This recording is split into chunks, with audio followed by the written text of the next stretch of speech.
பாதாட சொல்றேன்னு ஃபீஸ் மட்டும் தரமாடா. அப்புறம் தம்பி 5 வருஷம் கஷ்டப்பட்டு படிச்சுட்டு கருப்பு கோட்டை மாட்டிட்டீங்க. ஆனா அதுக்குன்னு ரூல்ஸ் எல்லாம் நிறைய ஃபாலோ பண்ண வேண்டியது இருக்கு. உடனே கோட்டை மாட்டினோடனே நம்ம தமிழன் படத்துல வர சிஎம் சார் மாதிரி இல்ல நேர்கொண்ட பார்வையில வர ஏகே சார் மாதிரி ட்ரை பண்ணக்கூடாது. அதுக்குன்னு நிறைய ரூல்ஸ் எல்லாம் ஃபாலோ பண்ண வேண்டியது இருக்கு. டீக்கல போய் பேசுவோம். First rule number 1. சேட்டா ஸ்ட்ராங்கா 2 சாயா. கீழே ஃபர்ஸ்ட் பழைய பேங்க் செட்டில் பண்ண பாரு. இன்சல்ட்டிங். என்ன சொல்லிட்டு இருந்த? ரூல் நம்பர் 1 சொல்லு.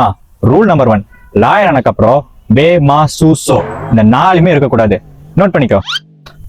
ரூல் நம்பர் 2, சேட்டா தம்பி அக்கௌண்ட்ல 2 டீ கொடுத்துருங்க. இனிமே தம்பி தான் அக்கௌண்ட்ல செட்டில் பண்ணிடுவா. நான் எதுக்கு சார் கொடுக்கணும்? ரூல் நம்பர் 2 நல்லா நோட் பண்ணி சீனியர் எது சொன்னாலும் மண்டை ஆட்டிக்கணும். You got it. Rule number 3, இதுதான் முக்கியமான கட்டம். கேஸ் எப்படி ஹேண்டில் பண்ணுங்கிறது. பாத்தியா, உனக்கு சொல்லி கொடுக்கறதுக்காக ஒரு கேஸ் நமக்கு கால் பண்ணுது. எப்படின்னு பாட்டு கத்துக்கோ. ஹலோ, ஆமா வக்கீலா பேசுறது. myself advocate Bambar Kannan, so call me as BK, age 29. As I am suffering from fever, I am unable to customer care note பண்ணிட்டு for 2 days. You were obediently Bambar Kannan and also with me my assistant. ஆமா உன் பேர் என்ன? பாரக்கண்ணன். What you want sir? ஜாமீன் ஐயா ஜாமீன்ல கிடைச்சது. நீங்க fees என்ன இருக்கீங்க அது பண்ணிட்டான்டா. சோவரத்தி பாக்குறானே. இப்படியே ஒரு சில கேஸ் எல்லாம் ஹேண்டில் பண்ணலாங்கிறது தான். எப்படி லீவ் விட்டு பேசியா காமிச்சா நோட் பண்ணிக்கோ. இந்த மாதிரி ஏகப்பட்ட ரூல்ஸ் இருக்கு.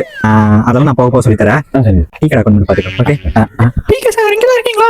ஒரு கேஸ் இருக்குடா. ஓ சரி போய்க்கோ, நான் பாத்துக்கறேன். என்ன கேஸ்? கொலையா?